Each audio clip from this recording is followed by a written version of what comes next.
예수님 곁에 수많은 사람들이 많이 따라다녔었죠. 그런데 그들이 겉으로 보기에는 별 차이가 없이 보여요. 그런데요, 우리 어렸을 적에 옛날 어른들, 요즘에는 그런 거 잘 안 보이죠. 이 키라는 게 있잖아요. 키질을 이렇게 하잖아요. 이렇게 키질을 하면은, 그러면은 그냥 이 키질은 바람이 좀 부는 곳에 가서 이렇게 쭉 올려고 쭉 떨어지고 하죠. 그러면은 가라지들은, 겨들은 샥 바람에 날아가고 알곡만 쭉 하고 툭 떨어지죠. 바람이 부는 것에 의해서 가라지들은 그 겨는 다 날아가고 알곡만 안으로 남게 되어지죠. 예수님 곁에 있던 많은 사람들도 예수님이 고난을 예고하자 사람들이 하나 둘씩 떠나기 시작했어요. 오늘 성경 본문에도 요한복음 6장의 말씀을 봤는데, 요한복음 6장 초반이 시작될 때 오병이어의 기적의 장면이 기록이 되어져요. 예수님을 바라보고 많은 사람들이 예수님의 기적을 기대하고 나왔는데, 이제 점심이 지나고 저녁 때가 돼가지고 말씀이 끝나고 돌아가려고 하는, 다들 배가 고파 있을 때 예수님께서 제자들을 향해서 너희가 좀 먹을 것을 줘라. 우리 먹을 것도 없는데요. 근데 여기 한 소년이 지 먹으려고 보리떡 5개하고 물고기 2마리 들고 왔어요. 이것 가지고 뭐 하겠어요? 그때 예수님께서 그것을 받아들고 하늘을 향하여서 감사 기도하고 제자들에게 다시 주면서 나눠주어라. 제자들이 말씀에 순종하고 나눠준다고 주었더니 또 생기고, 주었더니 또 생기고, 주었더니 또 생기고, 주었더니 또 생기고, 주었더니 또 생기고. 할렐루야. 그래서 5,000명이 먹고도 남은 부스러기들이 12광주리가 되었다. 성경이 그렇게 기록되어져 있어요. 당시 사람들이, 배고픈 사람들이 몰려왔으니까, 야, 이분이 우리 임금이 되면 좋겠다. 그래서 그분을 붙들고 예수님을 붙잡고 우리의 임금 돼 주십시오. 우리의 임금이 돼. 그러면 우리는 먹을 것 걱정하지 않겠습니다. 그때 예수님께서 산으로 올라가셨다. 그리고 사람들에게 이제 6장에서 후반부에 쭉 말씀을 보면은 사람들이 잘 알아듣지 못하는 말만을 계속하는 거예요. 생명의 떡에 대한 말씀하는 거예요. 지금 현재 이들은 육신의 떡을 먹고 배부르다, 행복하다 그랬는데, 예수님께서는 육신의 떡이 아닌 생명의 떡 이야기를 하는 거예요. 그러면서 내가 생명의 떡이다. 좀 이상한 말 하잖아요. 내가 생명의 떡이다. 그러면서 예수님께서 말씀하시는 말씀이, 내 살을 먹고 마시는 사람, 내 살을 먹고 내 피를 마시는 사람은 내 안에 거하고 나도 그 안에 거한다. 이게 무슨 말씀이에요? 여러분들이 그 당시에 있었다면 여러분들은 이해가 됐겠어요? 무슨 말을 하지? 예수님 잡아먹으란 말인가? 이 말이 이해가 안 되는 거예요. 그러면서 더 알아듣기 어려운 말씀을 하는데, 살리는 것은 영이니 육은 무익하다. 내가 너에게 이르는 말은 영이요 생명이다. 살리는 것은 먹을 거지 무슨 영이야. 근데 육은 무익하다. 살리는 것은 영이다. 그리고 그 살리는 것, 내가 너에게 이르는 말이 곧 영이고 생명이다. 여러분은 어떠세요? 여러분들은 이해가 됐겠어요? 이들이 이해가 안 됐어요. 여러분, 하나님의 말씀은 지식이나 윤리 강연이 아니지요. 하나님의 말씀은 생명이지요. 우리 다 같이 해볼까요? 하나님의 말씀은 생명입니다. 아멘입니까? 말씀은 생명이다. 그래서 말씀이 사람에게 들어가면 사람이 살아난다는 거예요. 이 말을 여러분들 이해가 되나요? 말씀이 들어가면 살아난다. 사람 말을 해도 어이구 권사님 예쁘세요. 권사님 나 너무너무 좋아해요. 권사님 참 너무너무 잘하셨어. 그러면은요 살맛이 나잖아. 말이 힘이 된다니까. 그런데 하나님의 말씀은 성경에 뭐라 그랬어요? 살아있고 활력이 있다. 하나님의 말씀이 들어가면 사람이 살아난다. 사람이 인생을 살다 보면 힘든 일이 있잖아요. 어려운 일도 있잖아요. 그래서 어쩌다 보면 아이고 나 죽어버리고 싶어. 그럴 때도 있는데, 그런데 말씀을 듣고 보니까 주먹이 불끈 쥐어져. 죽기는 뭘 주고 내가 살아야지. 살고 싶어지고 희망이 보이고 희망이 생기고 말씀을 듣고 보니까 내일이 기대가 되고. 아멘. 설교를 듣고 난 이후에 목사님 은혜 받았어요. 그 말씀대로 내가 살려고 노력할게요. 근데 그건 복음이 아니야. 내가 노력할게요. 노력은 세상 사람들도 해. 노력은 불교인들도 해. 타종교에 있는 사람들도 노력은 해. 노력은 해. 그런데 하나님 말씀이 다른 것은 그건 생명이라니까. 말씀을 듣고 아멘 하면은 그러면은 내 속에 생명이 꿈틀거리는 거야. 말씀을 들으면은 저절로 꿈이 살아나는 거요. 말씀을 듣고 아멘 하니까는 용기가 막 일어나는 거예요. 막 좌절하고 실망하고 넘어지고 나 힘들어 죽겠어. 그런데 말씀을 듣고 보니까 도저히 안 되는 상황인데도 불구하고 말씀을 듣고 보니까 될 것 같네. 될 것 같아. 설교가 세상의 강연과 다른 것이 바로 이것이에요. 하나님의 말씀은 생명이 있다는 거예요. 여러분이 아멘 할 때에 여러분 속에 하나님의 생명이 들어가는 줄로 믿습니다. 에스겔 골짜기의 마른 뼈들에게 하나님의 생기가 들어가자 그 마른 뼈들이 백골이 되어진 그 마른 뼈들이 뭐 썩어가지고 인제 썩기 시작해가지고 물렁물렁한 것이 아니고 완전히 이제 말라 비틀어져 버렸어. 마른 뼈 백골이. 그런데 그 가운데 하나님의 생기가 들어가자 뼈들이 일어나고 살이 붙고 힘줄이 붙고 그러더니 큰 군대가 돼버렸다고 그러잖아요. 하나님의 말씀이 들어가면은 생기가 들어가면은 군대가 되는 줄로 믿습니다. 여러분 우리나라가 샤머니즘적 문화니까 이렇게 한번 설명을 해볼게요. 무당이요. 무당이 그냥 하는 게 아니고요. 신을 받잖아요. 신을 받아. 그래가 딸랑딸랑 하면서요. 신을 받아. 그 신이 임하면은요. 그러면은 신짓을 해. 그래가지고는 작두 위에 올라가. 작두 위에 올라가 탁탁탁 올라가는데 발바닥이 베지 않는 거예요. 신통력이 나타나는 거예요. 신통력이 나와. 괴력이 나오는 거예요. 그래서는 귀신 들린 사람 해가지고 말이죠. 막 미쳐 날뛰면은요. 옆에서 막 장정들이 붙잡고 그러는데 그런데 그 손을 팍 부딪히면은 장정들이 그냥 무르르 쏟아져 넘어져 버리고 만다는 괴력이 나온다는 거예요. 신을 받으면은.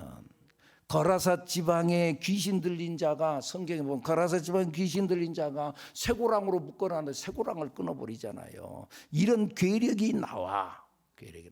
이해가 되나요? 근데 우리가 하나님의 신을 받으면은 살아나는 역사, 하나님의 기적이 일어나는 줄로 믿습니다. 그래서 요한복음 10장 35절에 보면은 하나님의 신을 받는데 어떻게 하면 하나님의 신을 받느냐? 하나님의 말씀을 아멘하고 받은 사람은 신 받은 사람이다. 읽어볼까요? 시작. 성경은 패하지 못하나니 하나님의 말씀을 받은 사람들을 신이라 하셨거든.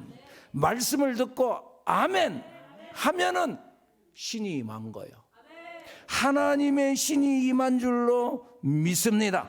아멘 할 때 그 순간 하나님의 신 성령이 임한 줄로 믿습니다. 아멘입니까? 아멘입니까? 자기 옆 사람한테 딱 바라보면서 나 신받은 사람이요. 아멘 할 때 하나님의 말씀을 아멘하고 받으면은 신이 임했다 그 말이에요. 하나님의 신, 그걸 보고 우리는 성령이라고 그러죠. 옛날 성경은 성신 그랬어요. 성신, 하나님의 신을 받았다. 그런데 이 성령을 받으면 인격적이 되어져요. 귀신을 받으면 비인격적이 되어져요. 그래가지고는 귀신을 받은 사람, 무당들은요, 사람 인격적이지 않아. 그래서 사람 딱 보면은 오자마자 반말부터 딱 하자. 뭐하러 왔어? 뭐하러 왔어? 그 집에 대추나무 있지? 우리 집에 없는데요. 대추나무 있었으면 너 죽었어. 반말부터 딱 하는 거. 비인격적 귀신은 귀신 짓을 해요. 그런데 성령은요 인격적이잖아요. 그래서 성령의 열매를 맺으면 성령의 9가지 열매. 성령 받으면은요 사랑이 나와. 그래서 사랑스러워. 그 전에는 원수 같았던 남편이 성령 받고 나니까는 보니까는 예뻐. 그렇게 이쁠 수가 없어. 뒷꼭지도 이뻐. 그러니까 성령 받으면 이뻐. 사랑스러워져. 성령 받으면 가슴에 희락이 나와. 기쁨이 나와. 막 재밌어. 인생살이가 재밌어. 여러분 혹시 인생살이가 막 짜증이 나나요? 여러분들 기도 많이 하세요. 왠지 모르게 목사님 나는요 요즘에 막 성령 받았어요. 하나님의 신이 임한 거야. 할렐루야. 사랑과 희락과 화평과, 그래서 성령 받으면 자꾸 화목해져. 마귀가 임하잖아요. 막 불평불만하고 싸우고요, 밉고요, 막 헐뜯고요, 그래요. 그런데 성령 받으면은요 화목해져. 오늘도 혹시 싸우고 온 사람 있습니까? 회개하시고 성령 받으면은요 가정에 화목이 일어나. 사랑과 희락과 화평과 오래 참음과 오래 참아. 마귀는요 금방 당장에 뭔가 소용없구만. 근데요 성령 받은 사람이 인내할 줄 알아. 오래 참음과 자비는 친절한 거예요. 항상 친절하고 스마일하고 항상 웃고 그러는 거예요. 어떤 사람은 자꾸 짜증 부리고 화난다 그러고요, 말 톡톡거리고요. 여러분들 그러면은요 그건 악한 영이 역사하는 거야. 빨리빨리 자기를 진단하세요. 그래서 자비와 양선은 착하다는 거예요. 사람이 착해. 이리 찔러도 저리 찔러도 그래. 착해. 사람이 착해. 양성과 사랑과 희락과 화평과 오래 참음과 자비와 양성과 충성. 변하지 않아. 변함이 없어. 한 번 마음 주면 변함이 없는 사람. 충성과 온유와 부드러워. 사람이 부드러워. 절제. 컨트롤할 줄 알아. 사람의 마음이 감정이 있지요. 그러지만 이것을 잘 컨트롤할 줄 알아. 그런다고 해서 말이죠, 이래도 허허 저래도 허허, 그건 심지가 없는 거지. 절제할 줄 알아. 그래가지고는 잘 컨트롤할 줄 알아. 어쩔 때는 확실히 아닌 건 아니에요. 나는 믿음 밖에 서지 않아요. 나는 말씀 앞으로 가는 거예요. 나는 사람 따라가지 않아요. 미안합니다. 나는 말씀 앞으로 가요. 여러분, 우리 그 정도 심지는 좀 있어야 되지 않겠어요? 여러분, 그러는 여러분들이 되기를 축복합니다. 성령은 인격적이요. 그래, 이런 성령의 이야기 말씀은 생명이다. 뭔 말을 하는 거야? 사람들이 이 말씀을 알아듣지 못했어요. 그리고 오직 자기들은 먹고 사는 것, 먹는 것, 뭔가 필요한 것, 자기들의 소원들이 하나씩 이루어지면 좋겠는데 그것들은 나타나지 아니하고 예수님께서 그런 능력은 보이지 않고 그러니까는 실망이 되는 거예요. 그래서 사람들이 예수님을 떠나기 시작하는 거예요. 왜? 내 생각대로 안 해주니까. 여러분, 신앙은 내 생각대로 가는 것이 아니고 하나님의 뜻대로 가는 거라 그랬잖아요.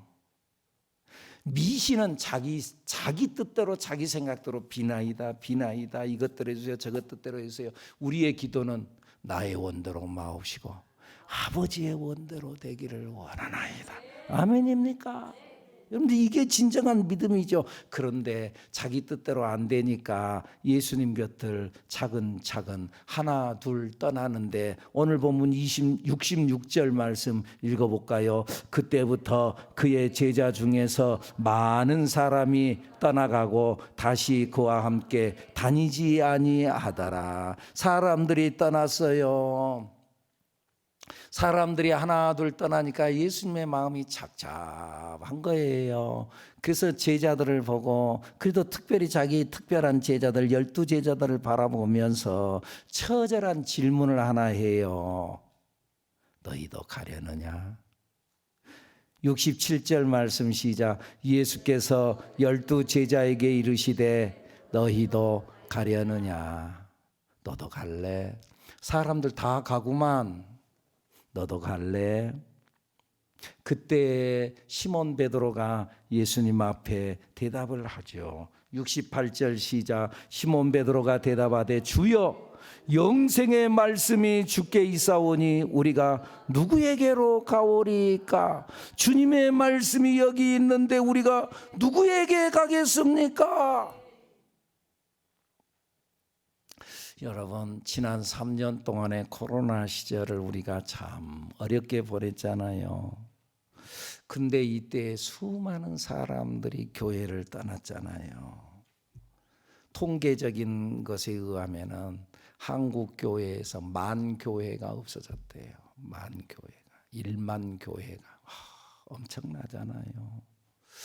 그리고 코로나 전에는요. 가나안 성도 교회를 안 나온다. 예수는 믿는데 그게 진짜 믿음인지는 모르겠지만 하여간 자기 입술로 나 예수는 믿는데 교회는 안 가. 그런 사람들이 100만 명이래요. 이었대요. 근데 지금은 코로나 딱 지나고 나서 300만 명이 됐대요. 그래서 교회를 안 나가는 성도들이 있다고. 예수를 믿는데 근데 교회는 안 나간대요. 나름대로 다 사정과 형편과 뭔가 이유는 있겠지요. 그런데 어쨌든 간에 교회들을 다 떠났어요. 그때 예수님께서 제자들에게 말했던 것처럼 너희도 가려느냐? 사람들 다 갔구만. 너희도 갈래? 근데 그 중에 12제자 중에 가룟 유다도 가만히 생각해 보니까는 더 이상 예수님 앞에 기대할 것이 없어. 가만히 보니까 밤낮 죽는다는 소리만 하고 나 십자가 지고 간다. 그러면서 죽는다는 소리만 하고 기대할 것이 없고 3년 동안 따라다녔던 것이 억울한 거야. 그래서는요, 이제 이 가룟 유다는 그냥 예수님을 떠나는 정도가 아니라 예수님을 갖다 팔아넘기기로 작정을 해버리는 거예요. 참 슬픈 일이죠. 그래서 대제사장과 또 성전 경비대장을 찾아가서 예수를 넘겨줄 방도를 의논하는 거예요. 내가 어떻게 예수를 너에게 넘겨줄까? 근데 당시에 사람들이 예수님이 누군지를 잘 모르니까는 그러니까 야, 내가 예수님 앞에 찾아가 가지고 예수님을 만나서 그 예수의 입을 맞추는 그 사람이 너희들이 잡으려고 하는 예수다. 신호를 보낼게. 예수님께서 밤새도록 겟세마네 동산에서 기도하고 그리고 새벽 이슬을 맞으면서 기도하고 그러고 있는데 그 새벽녘에 와가지고 라보니요, 선생님 안녕하십니까? 그 웃음, 가룟 유다의 웃음. 그러면서 안녕하십니까? 그러면서 예수님의 볼에 입을 맞출 때 그때 군사들이 와가지고 예수님을 꽉 붙잡고 그때 잡혀서 끌려가는 거예요. 참, 이 가슴 아픈 이 슬픔. 예수님께서 그러잖아요. 제자들을 바라보고 하는 말씀이 70절, 71절에 나타난 말씀 뭐라고 이야기합니까? 예수께서 대답하시되 내가 너희 12를 택하지 아니하였느냐? 그러나 너희 중에 한 사람은 마귀니라 하시. 너희 중에 한 사람은 마귀다. 71절 시작. 이 말씀은 가롯 시몬의 아들 유다를 가리키심이라. 그는 12 중에 하나로 예수를 팔 자라라. 아직 안 팔았어요. 그런데 벌써 예수님은 알았어요. 너희 중에 한 사람은 마귀다. 나를 팔 것이다. 사실 가룟 유다는 마귀가 아니죠. 가룟 유다지요. 그런데 가룟 유다 속에 마귀가 들어갔어요. 그리고 자기도 모르는 사이에 마귀 짓을 하고 마귀에게 놀아나 버리는 거예요. 그러니까 우리가 정신 차리고 예수 잘 믿어야 돼요. 나도 모르는 사이에 성령의 이끌림 받아서 하나님의 손에 쓰임 받는 사람이 될 수도 있고, 나도 모르는 사이에 마귀에게 이끌림 받아서 마귀에게 쓰임 받는 사람도 있을 수 있다. 마리아 같은 사람. 마리아가 어땠어요? 마리아가 자기의 소중한 향유옥합을 깨뜨려 가지고 예수님의 머리 위에 갖다 쏟아 부었어요. 근데 그때는 자기가 아무런 의미가 없이 그냥 주님을 좋아하니까, 사랑하니까 그냥 드린다고 드렸어요. 그런데 나중에 알고 보니까는요, 이 일이 왕의 대관식에 자기가 참여한 경우가 된 거예요. 사무엘 선지자가 이새의 아들 다윗에게 와가지고 그의 머리에 기름을 부어서 왕을 세웠던 것처럼 자기가 예수님의 머리에 기름을 부어서 만왕의 왕 대신 주님으로 세우게 됐다는 거예요. 자기가 처음부터 의도를 갖고 행한 것은 아니었는데 자기도 모르는 사이에 하나님의 일에 쓰임받았던 사람 마리아. 그런데 그와 반대로 가룟 유다는 자기도 모르는 사이에 마귀가 그의 마음속에 들어와서 예수를 팔 생각을 집어넣어주고, 그리고 결국은 그것을 실행해서 예수를 갖다 팔아 넘겨버렸던 사람. 가룟 유다는 마귀의 손에 붙들려 마귀에게 놀아나 버리고 말았다, 그 말입니다. 그리고 오늘 성경 말씀에서 사도 요한은 영생의 말씀이 여기 있사오니 우리가 누구에게로 가오리까 하며 주님 곁에 선 베드로와 믿음을 지키겠다고 말씀이 여기 있는데 우리가 내가 어디로 가겠습니까 하고 고백한 베드로와 예수님을 팔 가룟 유다를 딱 대비해 가지고, 그리고 여기에 그렇게 기록해 놓고 있어요. 사랑하는 여러분, 이 세상에는요 바로 이 두 종류의 사람이 항상 있어요. 똑같이 교회 다닌 것 같지만은요, 똑같이 거기에 함께 앉아 있는 것 같지만은요, 그 가운데 양과 염소가 갈라져요. 똑같이 두 사람이 밭에서 밭일을 하고 있습니다만은요, 한 사람은 들려 올라가고 한 사람은 남아요. 똑같이 맷돌질을 하면서요, 그러면서 서로 손을 부여잡고 맷돌질을 하고 있는데 한 사람은 들림받고 한 사람은 남는다고 성경은 그렇게 말씀해요. 똑같이 신랑 대신 주님을 기다린다고 기다렸던 슬기로운 5 처녀와 미련한 5 처녀가 똑같이 눈 비비면서 잠을 안 자고, 그리고 똑같이 졸면서 기다리고 있었습니다마는 슬기로운 5 처녀는 신랑과 함께 혼인잔치 집에 들어가고 미련한 5 처녀는 들어가지 못해요. 나중에서야 와서 문을 두드리지만 한 번 닫혔던 문은 열리지 않아요. 사랑하는 여러분, 이 둘 중에 우리는 어디에 서야 합니까? 이 상황이 이 세상을 살아가는 데 있어서 우리가 신앙생활하는 중에 항상 우리 앞에 펼쳐지는데 우리는 이 둘 중에 어디에 설 것인가? 우리는 항상 이것을 생각해야 합니다. 은혜가 있는 곳에 서야 합니다. 믿음이 있는 곳에 서야 합니다. 그런데 여러분, 은혜가 있는 곳, 믿음이 있는 곳, 그곳에 그것과 함께 악한 영도 동일하게 역사하고 있다는 걸 생각하고 항상 분별력을 가지고 믿음을 잘 지켜가는 우리들이 되어야 될 줄로 믿습니다. 벌써 영적 대세에 합류하라 해가지고 21일 특별 새벽 기도회가 2주간이 벌써 지나갔어요. 2주간이 벌써 지나갔는데 엊그제 제가 우리 교회 성도 한 분을 신방했는데 그분이 그런 고백을, 목사님, 영적 대세에 합류하라는 그 말씀 선포하고 내가 딱 이제 기도하려고 하고 마음을 먹은 그때부터 우리 집에 수많은 어려운 일들이 시작됐습니다. 힘든 일이 시작됐습니다. 어려운 일들이 있고 이런 힘든 일 저런 힘든 일, 근데 목사님 다 이겨냈습니다. 할렐루야. 이겨내는 여러분들이 되기를 축복합니다. 여러분들, 우리가 예수 믿으면은 인생이 순풍의 돛을 단다 쫙 풀려나가기만 합니까? 내 인생이 예수를 믿기만 하면 고속도로처럼 쫙 열리기만 합니까? 시련이 있습니다. 파도가 있습니다. 그러나 그걸 극복하고 넘어서면은 더 빨리 도착합니다. 여러분, 그러한 역사를 경험하는 여러분들이 되기를 축복합니다. 어려운 일이 있어요. 그래도 극복하고 다른 사람들 다 떠났어요. 그래도 베드로처럼 영생의 말씀이 주께 있는데 우리가 어디로 가겠습니까? 신앙은 형편과 사정을 따라가는 것이 아니라고 했잖아요. 신앙은 말씀 따라가는 거라고 그랬잖아요. 말씀 따라가기 위해서 우리는 무엇을 해야 합니까? 영생의 말씀이 있는 곳, 우리 새하늘교회에 영생의 말씀이 있는데 우리가 누구에게로 가겠습니까? 여러분, 말씀이 멀리 있지 않아.